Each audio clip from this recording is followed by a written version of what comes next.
Stefani Wahyu Trimismawati, NPM 17010026. Di sini saya mendapatkan tugas dari mata kuliah Micro Teaching, dosen pengampus Anita Lisdiana. Di sini saya mendapatkan materi tentang hubungan antara kelangkaan dengan permintaan dan penawaran untuk kesejahteraan dan persatuan bangsa Indonesia. Materi ini diperuntukkan untuk kelas 7 semester genap. Langsung saja kita ke pembelajaran. Assalamualaikum warahmatullahi wabarakatuh. Sebelum memasuki pembelajaran, kita berdoa terlebih dahulu. Ya, berdoa mulai. Berdoa selesai. Ya, kita cek kehadiran terlebih dahulu ya. Siapa yang hari ini tidak masuk? Ya, bagi teman-teman yang hari ini tidak masuk dikarenakan sakit, ya semoga cepat sembuh ya, agar bisa masuk sekolah lagi. Dan teman-teman yang lain menjaga kesehatan ya, agar tetap bisa masuk sekolah setiap hari. Ya, langsung saja kita ke materi pada hari ini, yaitu tentang hubungan antara kelangkaan dengan permintaan dan penawaran untuk kesejahteraan dan persatuan bangsa Indonesia. Materi yang pertama tentang kelangkaan. Apa sih itu kelangkaan? Kelangkaan adalah permasalahan ekonomi tentang keinginan manusia yang tidak terbatas, sedangkan sumber daya alamnya terbatas.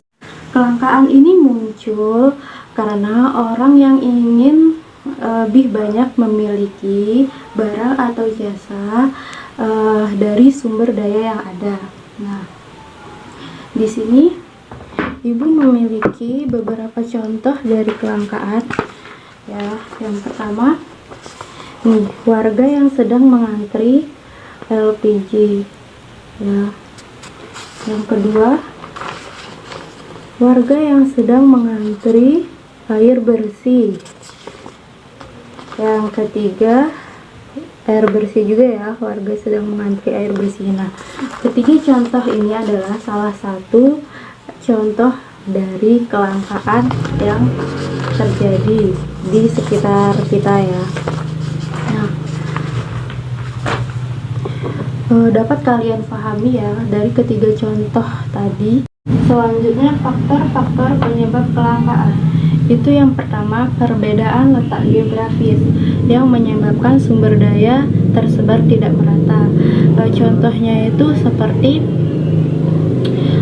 tanah yang subur dan tanah yang tidak subur. Di suatu wilayah yang bertanah subur cocok untuk ditanamkan seperti sayur-sayuran. Nah, di wilayah tersebut akan berhasil dan meningkatkan hasil pertanian. Sedangkan untuk wilayah yang bertanah tidak subur itu ya di sana kurang cocok. Kalau untuk bercocok tanam, untuk menanam sayuran kurang cocok karena di sana iklimnya terlalu panas. Yang kedua ya, pertumbuhan penduduk lebih cepat dibandingkan dengan pertumbuhan barang produksi. Nah, jika suatu wilayah tersebut itu penduduknya meningkat dibandingkan pertumbuhan barangnya, akan menimbulkan kesenjangan antara kebutuhan dan produksi dan barang yang diproduksinya. Nah, di sana akan kebutuhannya tuh akan kekurangan. Nah, yang selanjutnya itu keterbatasan kemampuan produksi. Nah, jika sumber daya di suatu wilayah tersebut tidak terpenuhi, jadi di wilayah tersebut itu produksinya itu terbatas gitu, masih banyak kekurangan. Teknologi yang tidak sama antara negara maju dan negara berkembang, jelas beda ya pertumbuhan teknologi di antara negara maju dan negara berkembang. Terbatasnya sumber daya alam mendorong manusia untuk melakukan segala usaha agar kelangkaan bisa memenuhi kebutuhan hidup manusia. Nah, faktor-faktor di atas itu akan menimbulkan permintaan dan penawaran. Pada daerah yang kelebihan hasil produksinya, yaitu permintaan terhadap barang atau jasanya akan melimpah. Dan akibat kelebihan penawaran ini, barang di wilayah tersebut akan menjadi murah jika pada daerah yang kekurangan sumber daya alam, di situ akan menimbulkan permintaan. Nah, sehingga harga menjadi lebih mahal. Atasi kelebihan penawaran pada daerah yang sumber dayanya berlebih dan pada daerah yang sumber dayanya kekurangan itu dengan melakukan apa sih distribusi itu? Distribusi adalah kegiatan penyaluran barang dari produsen ke konsumen, baik secara langsung ataupun tidak langsung. Contohnya itu seperti melalui pasar ya. Selanjutnya, hubungan antara pasar dan distribusi. Nah, jadi di sini Ibu akan membagi kelompok menjadi 4 kelompok ya, yang nanti akan mendiskusikan tentang hubungan antara pasar dan distribusi. Nah, kelompok yang pertama itu ada Adi, Yusuf, Arif, Citra, Dwi, Erik, Linda, Astrid, dan Ganda.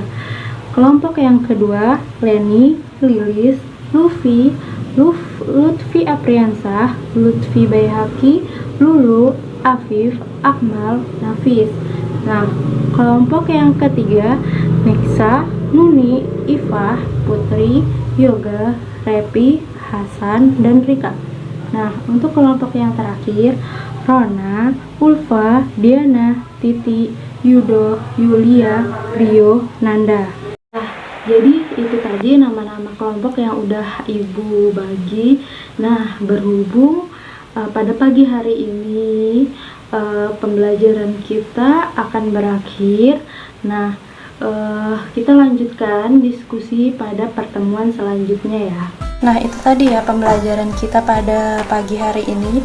Jadi dapat Ibu simpulkan, jika barang atau jasa itu langka, maka sedikit permintaan akan berdampak pada kesejahteraan dan pemenuhan kebutuhan manusia. Nah, dan jika penawaran itu dilakukan secara luas atau seluruh Indonesia, maka permintaan pun akan datang dari berbagai wilayah, dan akan terpenuhinya kebutuhan dan meningkatkan kesejahteraan, dan akan terjalin hubungan persahabatan ya secara meluas, dan akan mempersatukan, menjadikan persatuan dan kesatuan. Ya, sebelum mengakhiri pembelajaran pada hari ini, kita tutup dulu dan membaca lafaz hamdalah alhamdulillahirabbil alamin. Sekian, terima kasih. Wassalamualaikum warahmatullahi wabarakatuh.